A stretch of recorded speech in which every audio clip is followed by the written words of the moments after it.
Banan, Alloh mo'jizasi. Assalomu alaykum hurmatli tomoshabin. Iltimos, videoroligimiz boshqalarga ham yetib borishligi uchun video ostiga bir dona like bosib, kanalimizga obuna bo'lishni unutmang.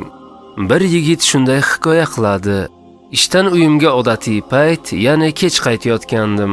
Yo'lda banan sotayotgan kishini ko'rdim. Sovuqda u oxirgi bananlarini sotish uchun xaridor kutayotgandi. Uyimda meva bo'lsa ham, unga rahmim kelganidan banan sotib olmoqchi bo'ldim. Men u tomon yuzlanib borarkanman, boshqa tarafdan ham bir yigit kela boshladi. U ham banan sotib olmoqchi ekan. Men fursatni unga berib, o'zim chetga o'tdim va unga men sotuvchiga rahmim kelganidan sotib olmoqchi edim. Sovuqda turmasin degan edim, dedim. U yigit esa, qarang-a, men ham xuddi shu niyatda keldim.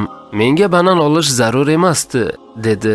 Shu topda bu odamning qanday fazilati bor ekanki, Alloh unga ikki insonning mehr-marhamatini bo'ysundirib qo'yibdi deb o'yladim. Bugun yana o'sha sotuvchini ko'rdim. Uning aravachasining oldida tozalik xodimi yerlarni supurib yurgandi.